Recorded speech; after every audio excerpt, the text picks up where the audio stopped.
Brown Show, where we talk about all things investing, options trading, and the like. Now, here's your host, AJ, whose primary mission in life is to help you become a better investor.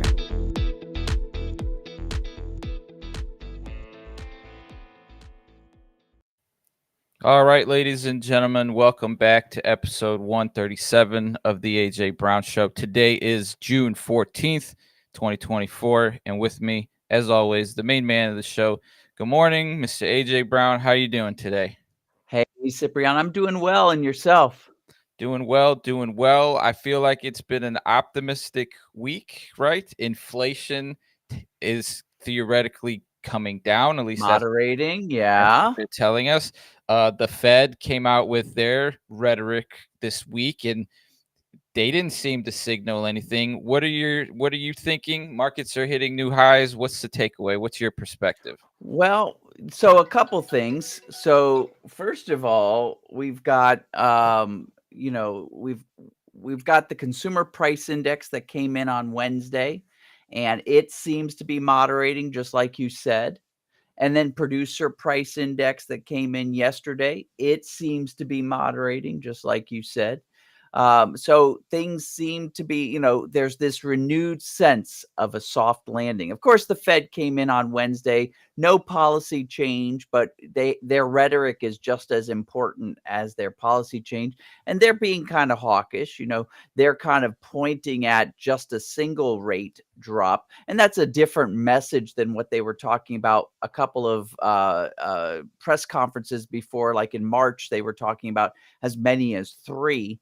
If you look over here, I'm going to pull it up here at investor sentiment. Investor sentiment, if we look at July, they, summer doldrums, investors still expect the policy to stay, stable. There's not going to be any change. But in September, most investors are thinking that there's going to be a 1/4 point rate drop. And by the end of the year, it looks like the markets are pricing in 2 rate drops, bringing us down below about 5%. And that would be kind of really, a boon for everything, the housing market and all that. People have been waiting for these rate drops. So, yeah, that's kind of a neat thing. But then when you look at the charts, I don't know, are you ready to kind of examine some of the technicals? We can dig into the technicals, but I did want to maybe touch on the inflation data because we've talked about how it's measured in some of the details in there, and I always like your perspective of that. And so the consensus is it's moderating, right? Yeah, like let's look at let's dig down into the numbers. So consumer price index, right? When we separate out the more volatile things like food and oil, you can see that month over month we're down at 0.2%. And so, this number right here is looking at the last 12 months. So that's kind of looking in the rearview mirror where things have been, declining. It's hard to look in the rearview mirror. So sometimes what I like to do, and what I think that some of the Fed presidents do, is they'll take this monthly number and they'll multiply it by 12, of course, and they'll kind of come up with that number, which is about 2.4, which is just about in line with their target. So, the fact that they were expecting 0.3 and they got 0.2 on the year to year, 3.5, it came in at 3.4. That's actually, one of those things where kind of a moderating inflation is good news. And then if we look at the wholesale inflation, which came out yesterday, that's called the Producers Price Index Final Demand. Kind of the same thing when you factor out the more volatile food and energy. They were expecting 0.3% growth and it was flat. And year over year, 2.4% actually came in at 2.3%. And then when you factor out services, which they've actually included in this Producers Price Index, I mean, that's moderating big time. They don't really give us a consensus, but it was flat. And, the trade services also came in year over year flat. All great news for the idea that the Fed may be taking in more data points and thinking about, hey, it's time to start moderating our policy, at least with respect to, the interest rates. I think that they're going to continue. We talk about this a lot. They're going to continue with their quantitative tightening as long as they can. I think that, they've talked about for years that their target is 5 trillion. They're down. I mean, I give them kudos. They're down from 9.2 down to 7.2, but we've got a couple more years of quantitative tightening, but we could start to see those interest rates drop as early as September. I think I align with investors unless something surprising happens that pops things up. Yeah, and we've talked about that. As long as the stock market keeps hitting new highs, it's easier for the Fed to kind of do that in the background. And with all that said, markets are still trending up, right? If you want to cut to the S&P chart, we're kind of just hitting these highs and sitting there and hitting these highs. We are, but I still, God, I hate being the wet blanket. But I always come back and fall back to my favorite retracement analysis. So you guys can see sort of we've got this uptrend, we're still seeing your economic calendar here. Oh, interesting. Let me go ahead and unshare and reshare here and see if that brings it back up. Sorry about that, Sip. I think it was pulling your tab, not your screen. There we go. We're good to go. All right. All right. Perfect. So you guys can see we've got that uptrend, but it's been a little bit notchy since we've got that confirmed of that low on May 30th. And if you remember, I like to pull out my rulers. So let me pull out my ruler here, and I like to measure each move from the previous move. And so you can see that this little move that we had, this little pullback from about May 21st to May 30th, it didn't go as far as I would have wanted, right? If it would have gone to this like magenta zone, that would have been like a swing trader's, perfect situation. Gone a little bit further, then we would have gotten into us premium sellers being really happy. Gone all the way, the reversal traders would have jumped on board. But we didn't even get as far as that magenta zone. And the last time I'll bring this back up. The last time we saw it not going, retracing enough, and that gives investors time to, redistribute what's going on. It basically gives you a way to like reload your buying guns, right? And so if we start to see buying without having a nice healthy pullback, what that means is you're starting to bring in, and I hate to use this term, but bring in money that's being attracted by the headlines, right? NVIDIA, AI, all of that good stuff is bringing in money that otherwise wouldn't be in the markets.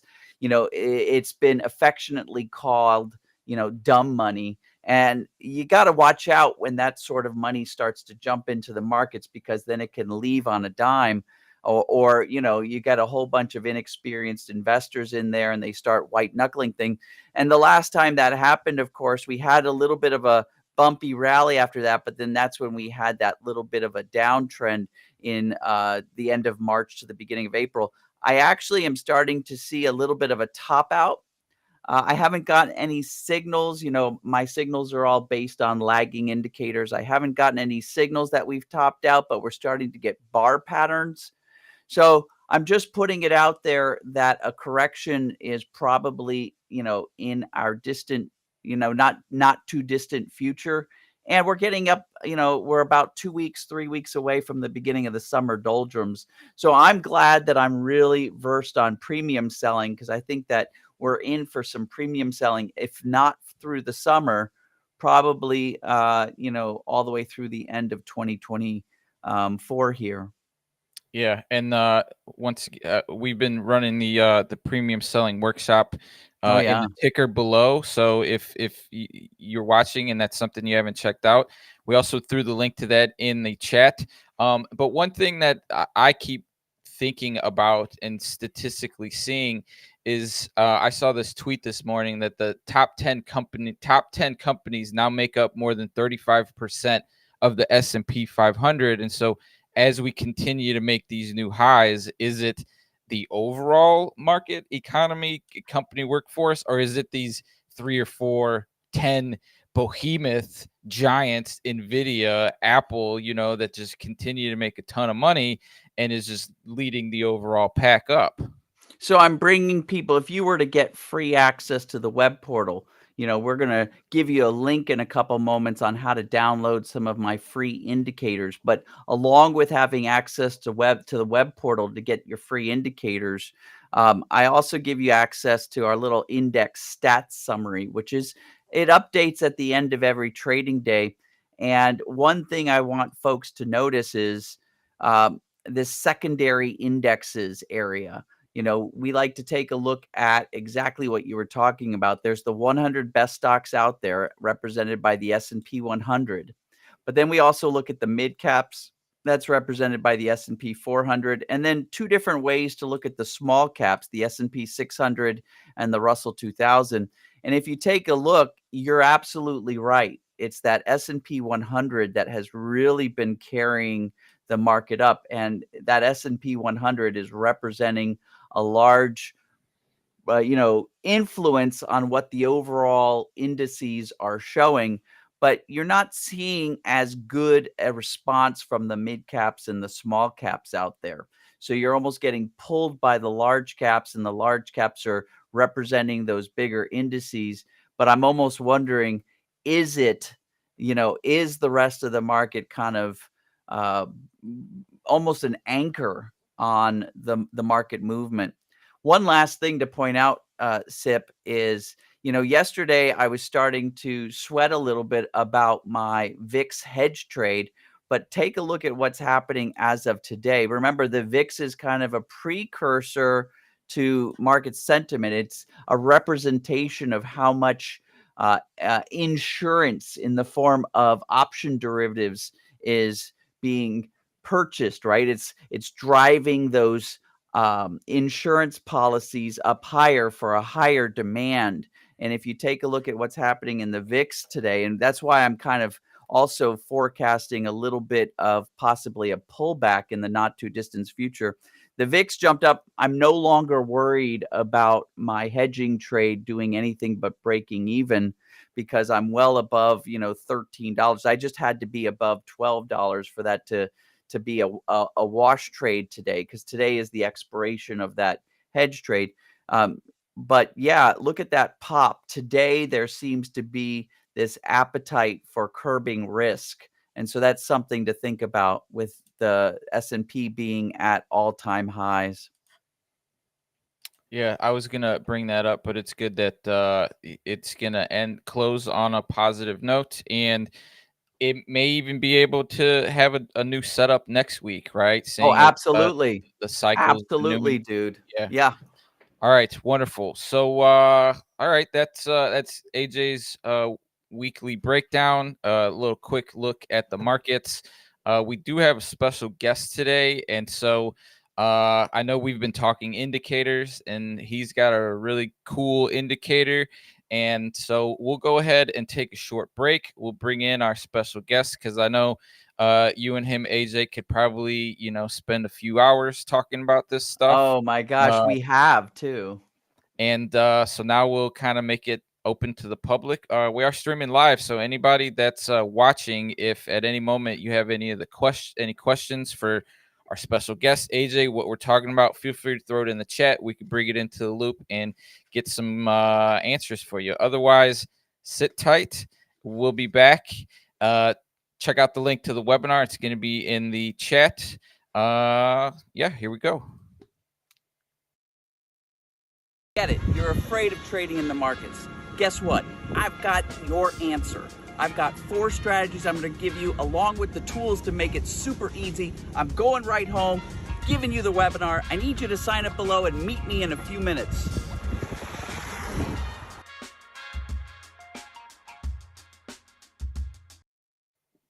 All right, so that's AJ's recurring webinar every day. But I know that you have a webinar scheduled with our special guest today for next week, and we'll go ahead and throw the details of that in the chat as well, so everybody can go sign up and learn a little bit more about what we're talking about.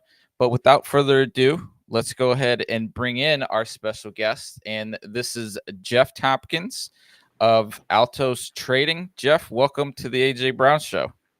Thanks, Cyprian. Great to be here. Look at that handsome fella, man. I Right do my- on. And so, similar to AJ, you're building indicators, you've got some courses, you've got some coaching. I'm going to go ahead and pull your website up for the viewers to see. Maybe give the viewers a little bit of a background of, how you got into investing and trading, because I know our viewers know AJ's story very well. And so they always like to hear other versions of that. And so, where did Altos Trading and your journey begin, Jeff? Yeah, so I launched Altos Trading about 9 years ago, and had prior to that done, traded for myself for about 15 years. So I've been in the markets for over 2 decades, and I quickly realized it's a lonely endeavor. I really wanted to expand my horizons and bring in other members that were struggling in the markets like I previously did. And I obviously realized, like most of us do, that there's a very steep learning curve to trading and investing. And I wanted other people to not have to go through all the trials and tribulations that I did. So I began teaching other people how to trade. And that's how Altos came to be. And I saw a lot of unmet needs in the trading education world. So we do a lot of options education. We do equities, ETFs, futures. We publish indicators, as you mentioned. And I just noticed that there were a lot of unmet needs, that people weren't, receiving the right education, or, and that might be, for instance, trade management. We noticed that there's a lot of focus on getting into trades, but not necessarily how to manage the trade once you're in it. So we really focused on a lot of the unmet needs. Same thing with indicators. So a lot of the indicators, have lagging components. So you might use the indicator or look at the indicator on a chart and see in hindsight that it looks amazing. And then when you go to use it in live markets, it doesn't work so well. So then we really focused on producing forward-looking indicators with minimal or no lagging components. So that's kind of, how Altos started. And we quickly grew over the years. Within, a couple of years, we had over 50,000 members in over 100 countries across the globe. In a sense, kind of branched out. I now manage a hedge fund. And a lot of what we teach our clients, our customers at Altos, are strategies, tools, indicators, methodologies that I use within my hedge fund. So that's kind of how we came to be and where we are now. And we're continuing to grow. And we just really appreciate the opportunity to be here, obviously, and share that with other people. Yeah, and I see that it's the variety of asset classes, right? Stocks, ETFs, options, futures. AJ, from your discussions with Jeff, are you guys utilizing some of the same strategies? Because I know that we focus mostly on premium selling, and every once in a while there's some of those, I don't know, I call them exotics. Is that in line with some of the things that Jeff might be doing? Yeah, absolutely. Jeff and I have not only is our kind of origin story almost, exactly the same, but yeah, we're doing a lot of stuff. But what I really focused and got stoked about when I was talking with Jeff was his indicators. He's really taking it to the next level. And that's one of the reasons, Sip, we're having Jeff do this webinar with anybody who wants to join next week. I think it's on a Wednesday, because I want Jeff to show off these indicators. We're going to see a little bit of what's going on today, but I want people who really want to check out his indicators to be able to get a private showing with him. So that's why we've set that up. All right. So I'm throwing the link to this webinar in the chat, because I know that's going to be more in depth and behind the scenes and really breaking things down. So everyone, let me just go ahead, grab a special seat. So webinar now. Okay, let's go ahead and throw that into the chat for everybody.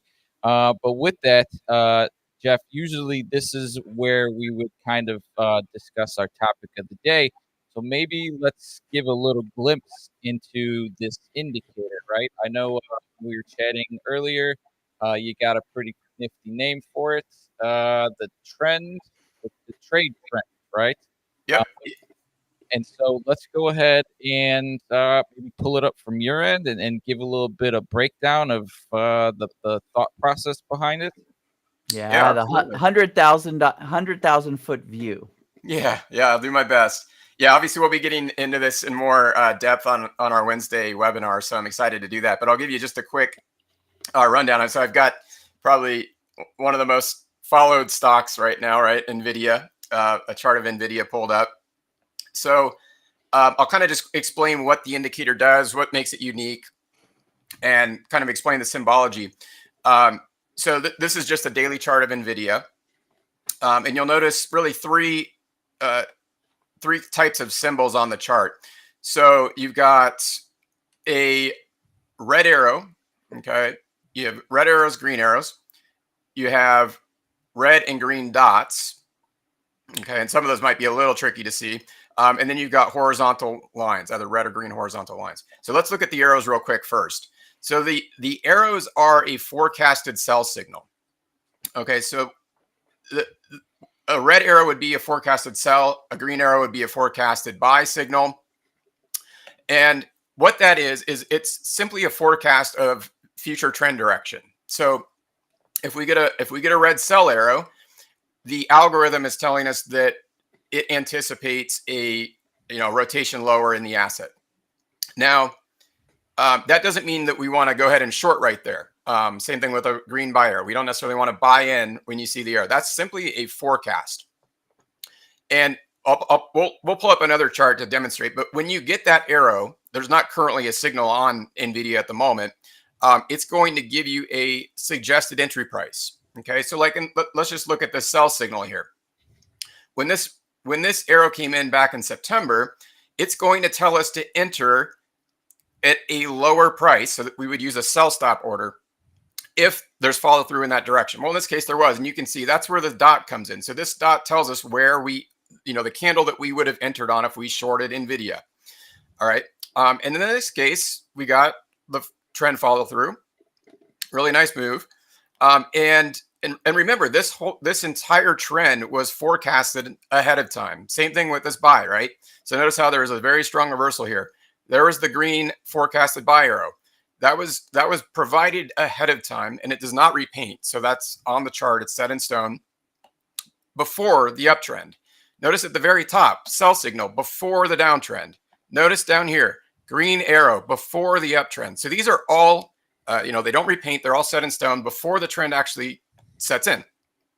Now, going back to the sell signal, if we get that forecasted move and we reach the suggested entry price, the algorithm will also print a trailing stop level. So it's going to read the market in real time, and the algorithm uses a complex, combination of volatility, momentum, trend strength studies that gauge, for instance, the momentum direction, the trend strength, the volatility. An example of that would be like average true range, and it prints us a trailing stop. And it might be a little faint here, but you can see there's the last trailing stop. So if you use that to manage the position, you would be taken out down here. So entry would have been right up here. You would have been taken out down here right before the trend reversed. Same thing here. We get a buy signal. There's the move up. There's the last trailing stop. You could have been taken out actually right where you could have gotten in on the sell signal. Okay. So that's really the high level overview of the indicator. It's designed to give us a forecasted trend direction before the trend actually sets in, using a very complex algorithm. It's somewhere around 800 lines of code. That's really meant to reduce the lagging component of most other indicators and give us an accurate forecast. That's cool. AJ, do you have any questions? Because I know you're in there building these things on a pretty consistent basis. Yeah, no, this is cutting edge. But what's really neat about it is, you don't have to take them as blanket buy and sell orders, right? I can see opportunities where you get these signals, and I would do some cash secured, naked put selling, and you can make premium off of that. So there's all different strategies. Remember, folks, we talk about the two different components about being a successful trader: pattern recognition followed by pattern utilization. So Jeff is giving us this, clear way of identifying really early on when a reversal is about to happen. So now you get to go back to your tool chest of option strategies and figure out what you want to do then. And I just absolutely love how early on it is. I can't wait to play around more with this indicator. Yeah, and that's a good point, AJ. So that's one of the things that we focus on, and what we'll do on our Wednesday session is looking at different strategies that you can build into the indicator. Yes. Yeah. So we'll look at that obviously in depth on our Wednesday session. But I use this indicator myself. I actually use it in my hedge fund, and it's fantastic for timing option, trades, building option Yep. trades around these. So I do a lot of premium selling based on these signals. I'm totally giving everybody who's tuned in or watching us on a replay a little bit of a palate wetting here for next Wednesday.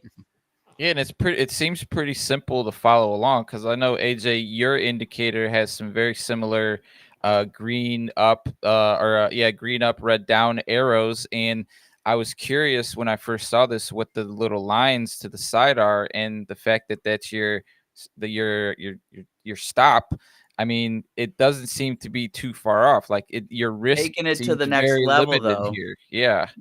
Yeah, but awesome. with 8,000 lines of code behind it, that there's some smarts in this indicator, way more than the free indicators we're handing out. This is pretty phenomenal. So with that, Jeff, usually at this point, AJ has a pick of the week. Is there something that maybe you've got a trigger on this week that we could get your perspective on using your indicator? And then, AJ, we could pull up your charts and see if there's something that, Sure. if you're seeing a similar play. Sure.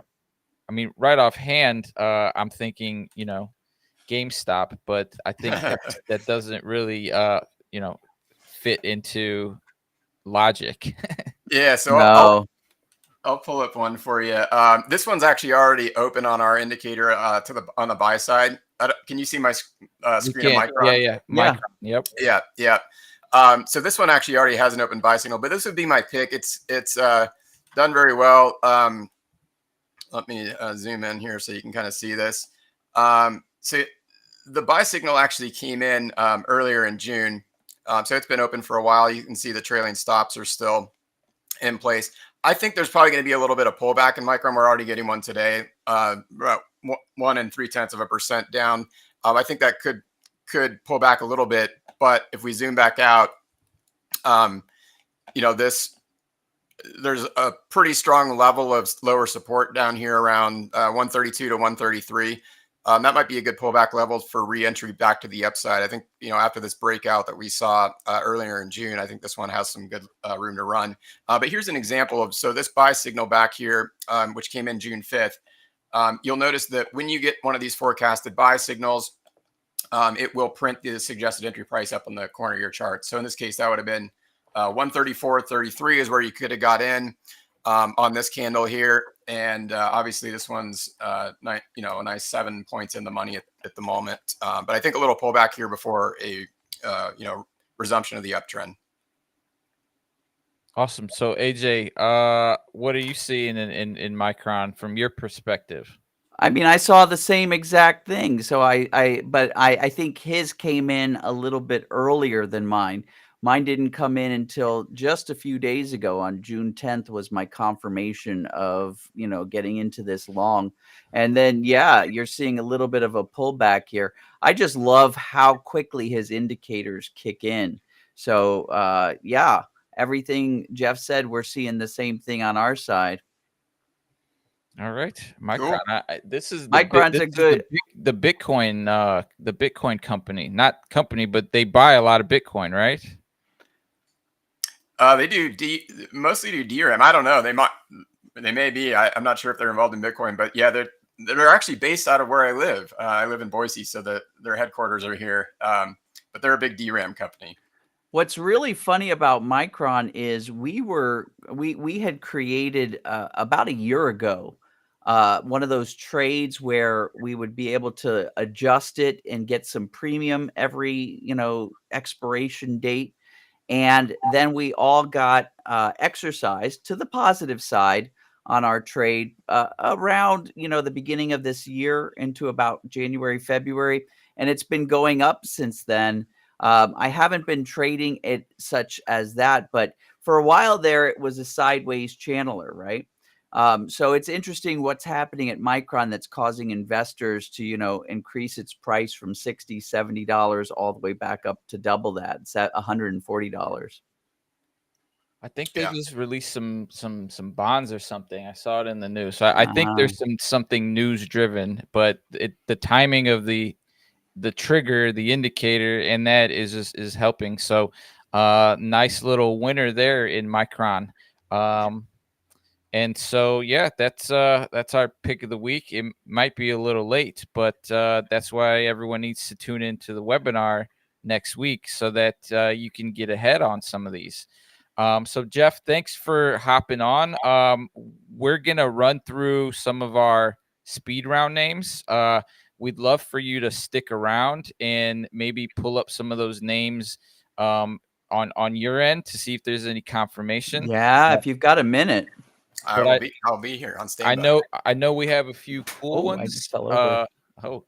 A few good names. And yeah, so let's go ahead and dive into it. The first one that we're going to look at is an interesting name, and that is Jets ETF, ticker symbol JETS. This is Jay from Orlando, Florida. AJ, your thoughts? This actually came up yesterday in our workshop. One of our program participants brought up Jets. So, again, I love these sideways choppy ones because we can then, sell premium, let the clock run out on those options, and then do it again and again and again. And Jets actually is dipping down today. I had identified that, a good level of support on this sideways channel was about 19.5 and resistance was at 21. And one of the things that kind of gives me some reserve is I like to take the width of whatever channel I've identified. So in this case, it's about $2.50. $1.50, right? And I like to figure out what the ratio is of the average channel height. So that's $20.25. So if I pull up my calculator and figure out that ratio, let me pull my calculator into view here. And this might be a little tip for some of you out there. It kind of gives you an idea of how well, how easy or difficult it might be to be able to adjust these trades if you want to kind of create that income out of it. So 21 minus 19.5. So there's the $1.50. That's how wide the channel is. And then I divide that by the average channel price. You can see I've got a 50% retracement line. 50% means average, right? Halfway between support and resistance. So divide that by $20.25 and you get a ratio of about 7.4%. And my cutoff is 10%, right? Not necessarily a hard and fast rule, more of a guideline. So if it's less than 10%, I worry about it, being in too tight of a channel, meaning you can't react to the reversals fast enough to be able to, create that delta difference, create that, better than average returns, better than just doing a plain old covered call or something like that. But at the same time, this guy doesn't look like he's consolidating, right? The worst thing that can happen to somebody who's sold premium, who's waiting for the clock to turn down, is that this, you have a range bound option strategy in place and then the underlying symbol breaks out of the range, right? At best that means that your position gets exercised and you're in all cash and you have to go find another position. At worst, the position goes against you, right? And then you've got to figure something out depending on the strategy you've chosen. So I don't like to even get into those situations to start with. So there's a lot of additional research I'd want to do on Jets to kind of make sure, even before I think about, trading this in the way of, thinking I'm going to collect premiums on it, that it's going to sustain this channel. With all those disclaimers to the side, I'd look to see if I can get any sort of signal. Maybe I'd pull up Jeff's indicator on this one, signal that I found a bottom like I have a few times in the past. This might be a great opportunity to either buy into Jets in, increments of 100 shares, thinking that I could sell call premium in the future, maybe buy some protective puts when I sell that call premium down here at my break-even price. I can see doing that. Also, if you're thinking that this might be a symbol you want to add to your portfolio, I always love buying stock using that cash secured or naked put selling strategy. So you may pick a price like down at the 19 strike price, which let me just take a look at the option chain really quick. If I take a look at some of the near-term options expiring next Friday, the increment is every dollar strike price, which makes it, a little bit easier to construct some of these more elegant option strategies. If it was trading every 250, it might be a little bit more difficult, but because it's trading every dollar strike price, you could probably pull in some neat strategies. So there's a lot of flexibility here. I would basically be looking for a bottom, some sort of indication of a bottom, and go from there. But I'm interested in hearing what Jeff has to say. What do you think, Jeff? Well, yeah, it's not a name that I trade, so I have some vague familiarity with it. But I pulled up a chart of Jets just to look at the trade trend signals. And actually, looking at your chart, AJ, looked like a lot of these lined up. But there was a big sell signal back, May 17th. There was actually that's been closed out. We kind of went sideways there for a while. Got a sell signal on Jets yesterday. Yes. So, yeah. I think that was I saw that on your chart as well. Yes. Yeah. So there is an open sell again. There's the algorithmic entry. So it was a nice sell for today, but as we looked at on AJ's chart, it's coming down into support. So you might potentially see a rebound there, or a near-term rebound. We'll have to see. But I imagine the ETF is less volatile. I'm just taking a guess compared to like some of these other tech names. I'm gonna, my thoughts on ETFs is yes, they're diversified, right, by definition. But I sure do like to drill down into my underlying symbols, fundamentals, even though we know fundamentals don't reflect, the supply and demand and the hype around a particular company, which really is the idea behind its stock price. But I do like to understand the business. And I find, with ETFs, you're kind of going on the speculation of the sector or the industry. And I kind of get bummed that I don't have that extra sort of research underneath, that understanding of the company at hand. But yeah, that's my thought on ETFs and the Jets ETF in particular. Do you have any opinion on any of that, Jeff? I would echo what you say. I think everything you said lines up with our rationale as well. Yeah, there's pros and cons, but and you can't argue, I think, with the fact that so many folks are attracted to ETFs this day. There's often a lot of liquidity in the options chain compared to a single company. So there's a pro there. I don't know, but I sure do like, knowing who the company's CEO is and all that stuff, and kind of having some background before I trade try to create a long-term premium trade out of something. The cool thing is both of your indicators tools are, they can move into different asset classes pretty seamlessly. And that was really great to see on the charts. So that's, thank you for that, Jay. That's ETF Jets, ticker symbol JETS. Moving on to our second name in the financial sector, Jill from Hartford, Connecticut. AJ would like to know your thoughts on Citigroup. Oh, we've looked at that in the past on this show. Let's see again. So it looks like Citigroup is testing resistance at like $64 roughly. Support, maybe we'll find a third, if you count over here, a third test of support around $58. We'll see if there is any sort of buy signal.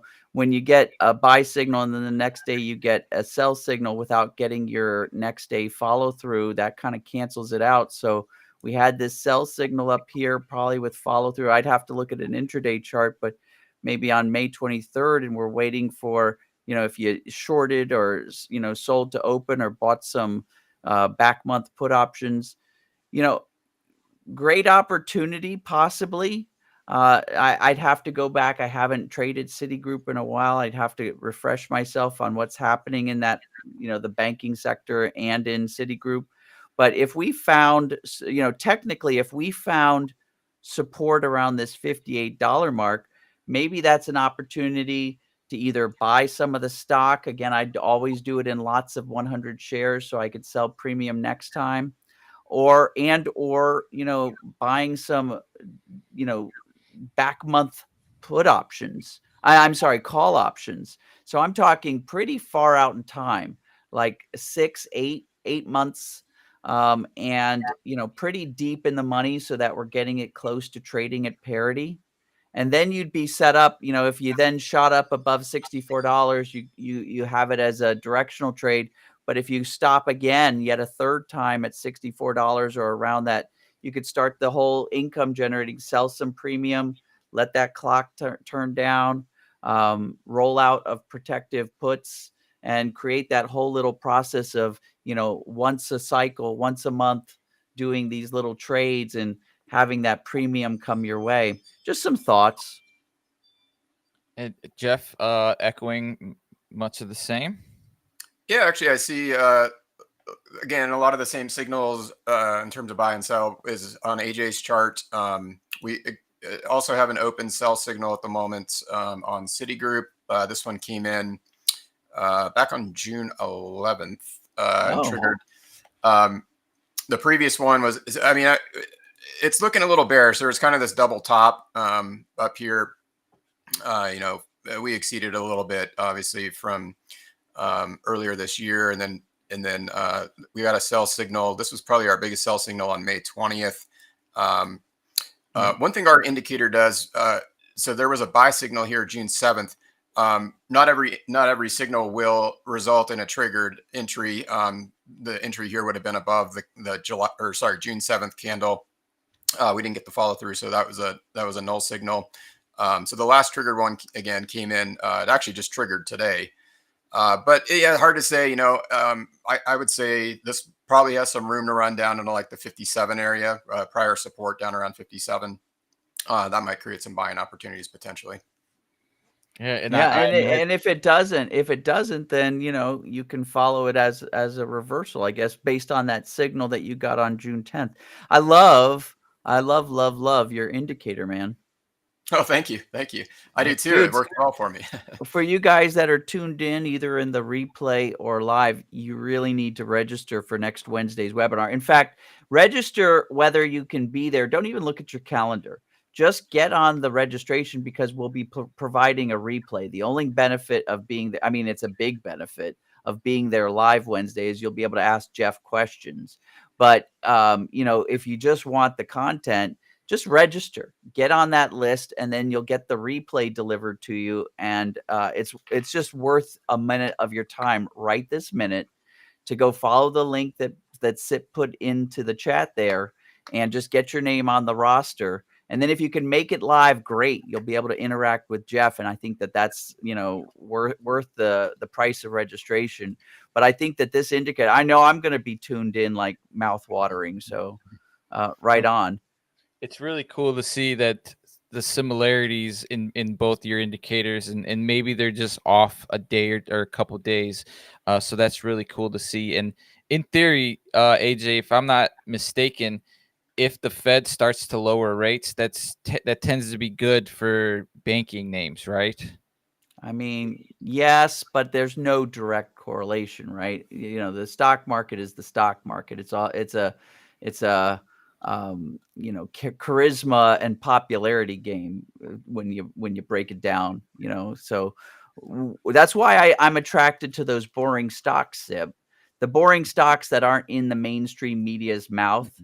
Those are the ones where I can use at least my indicators where, they look at past patterns and try to go on what's happening in the future. Now, when you start to get into some of the stuff that Jeff's doing, he's using a lot more than just past patterns. So you get kind of a cutting edge indicator there. But, the minute it's popular, the minute, you're hearing about like a Tesla or something on the news, you're getting a whole bunch of external, influence on the price of that stock. Whereas if it's just boring and it's a stock that, especially a company that, profits every quarter, they're doing fine, but they're just not in, then you start to see these patterns of their, every day, every week investors, and they start to be repeating patterns as human nature is. And you can start to, profit off that. So I know I'm a boring trader, but that's kind of what attracts me, is boring, because I don't like to white knuckle anything. Well, that's why we have special guests who might have a little bit more of an exotic palate for the market and investing. All right, let's move into our third and final name here. This is Milo from Memphis, Tennessee, interested in Foot Locker, ticker symbol FL. Okay, so Foot Locker. I'm one thing that I see right away just looking at this 6-month chart is whenever Foot Locker has an earnings announcement, as a lot of retailers do, because retail, especially retail with storefronts in malls and things like that, you never know where they're going to be week to week, especially with e-commerce. Investors either respond positively or negatively to earnings. So one thing, especially if you're getting into these trades that rely on the clock ticking down, you always want to be aware of when their earnings announcements are, and perhaps, taking whatever gains you've got at the moment and closing down those positions. And because, I don't like unpredictability. And so I know I would lose my proverbial poop, trying to navigate one of these earnings situations around Foot Locker. I have a feeling you never know how investors are going to respond to the announcement, nor, unless you're some sort of insider at Foot Locker, know what the announcement's going to be. With all that said, we just had this. We got a sell signal. It looks like we've gotten a couple of follow-through days after that. But it still looks like it's towards the top of the ranges that it's been trading. It looks like it trades between about $28 and $22. So maybe there's an opportunity for shorting the symbol or buying some back month deep in the money put options and riding that little move down. If it stops, 22, 21, even as low as 20 and starts to reverse back up, you may consider, instead of liquidating that position, you may consider selling some put premium. A lot of people are very versed in selling call premium, covered calls, but this would be about selling put premium. You can do the same thing so long as you have a covering position in place, which is either a shorted stock or a back month put option. You have what your broker needs to feel comfortable for you to start selling put premium, and it has the same clock that ticks down, right? Premium or time value is, one of the givens in the world is that at expiration, the time value is going to be 0. So if you sell it and the clock ticks down, you get to keep that money. So a couple of different opportunities there, but yeah, I see your sell signal. And so, and earnings isn't for about another 2.5 months. So, you might be able to do something out of that. I like it. And I know our retail sales come out next week, so I don't know if that could have an effect on a retailer, but it could. Jeff, are you seeing anything on your end with Foot Locker? Yeah. So I got my chart pulled up. We actually have an open sell signal on Foot Locker as well. Just a little bit of money. I'll zoom in on this one. Obviously, like AJ mentioned, we got a big gap up on earnings. Foot Locker tends to have pretty big implied moves around QE, so. Obviously that could go either direction. In this case, the previous one went up, but we pulled back, got a sell signal back on June 10th. This one's still open to the downside again. Entry would have been at 24.66. So, we're about 20 ticks in the money at the moment. It's still early. But just looking back on the chart real quick, I was looking as AJ was running through his charts. A lot of these sell signals have been pretty accurate up near these levels. But and I think this one will follow through to the downside. But there's some significant support, around 24, and certainly down at lower levels like around 21, 22.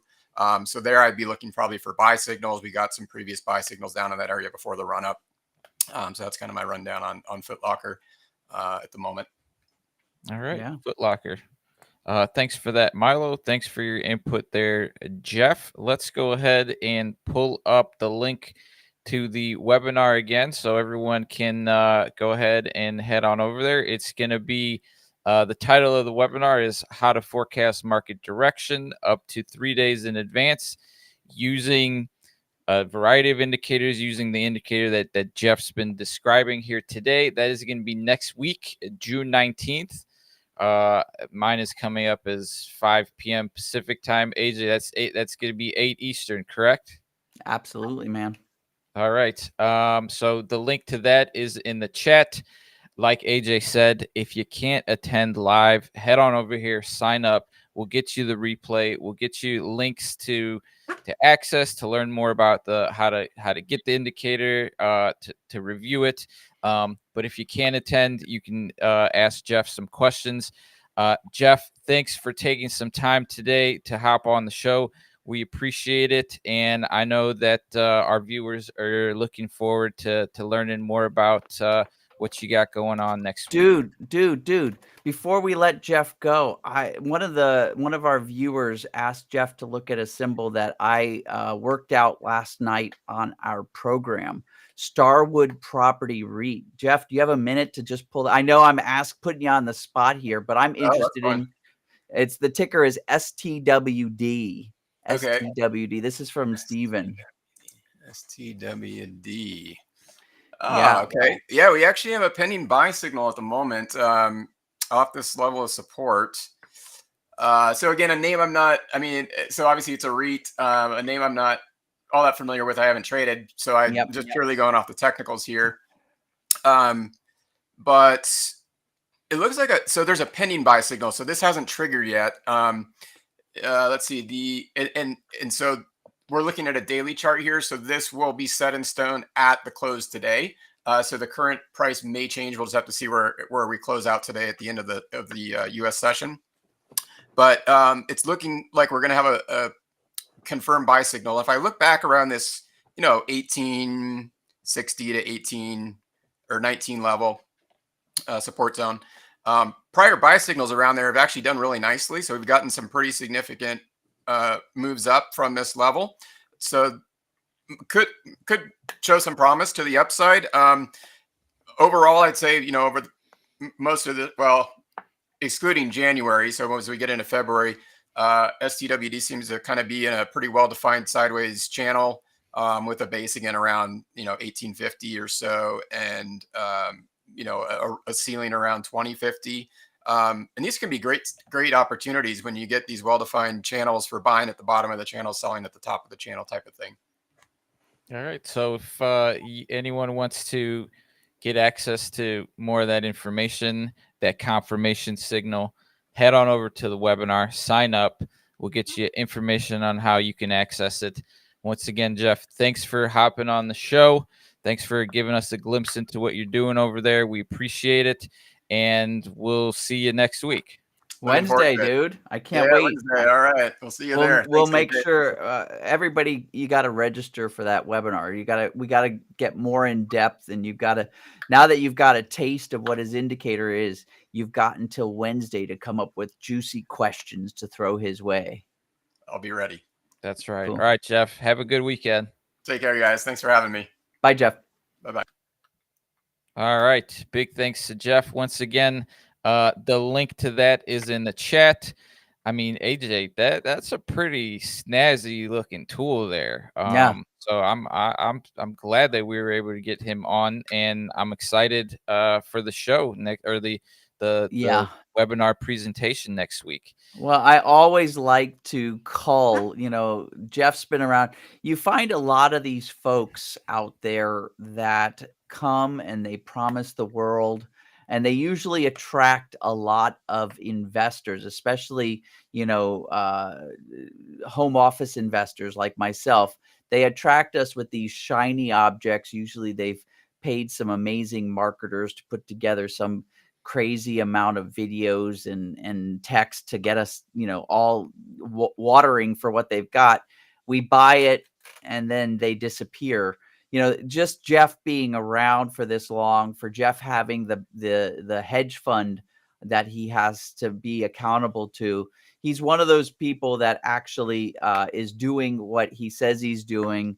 I've sat in on a couple of his classes. He actually knows how to teach, and he's right.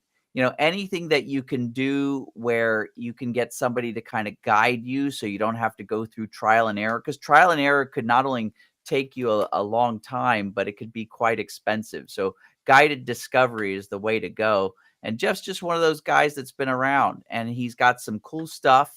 And so I always like to cull through all the mountains of dreck out there and find the real deals to have on our show. And Jeff is one of them. Yeah. So once again, the webinar to that is on Wednesday. The link to sign up is in the chat. I'm sure you'll get an email, or you'll see a post where we remind you of that as well. So keep an eye out for that. We just had the Fed rate this week. I know we've got retail sales next week. Anything else on the horizon that you're keeping an eye on? I'm just managing my portfolio as those various trades come to a close. The expiration date for our June options, if you're doing monthly, is next week. I'm watching my VIX portfolio trade for today, looking for an opportunity to set it up again in these upcoming weeks. And I've actually, what else I've been looking at, Sip? And I'm going to save this for another show, but I've been looking at the whole oil market. So maybe we'll put a dog ear on that, and we'll talk about that in an upcoming show. All right. Once again, I want to thank everybody for tuning in. I want to give a big thanks to Jeff Tompkins at Altos Trading for joining us. If you've enjoyed the stream, hit that like, hit that follow, hit that subscribe button. We truly do appreciate it, and we try and get you the best quality content we possibly can. AJ, thank you very much, sir, for another lovely episode. That's all we got on our end. Take care. We'll see everybody we'll see everybody on Wednesday for that special webinar. See you guys. Have a good weekend, everybody. For tuning into the AJ Brown Show. If you're interested in learning more about AJ and his investing techniques, head on over to tradingtrainer.com and create your free account today. And if you're not already a subscriber to the show, hit that subscribe button and we'll get you fresh content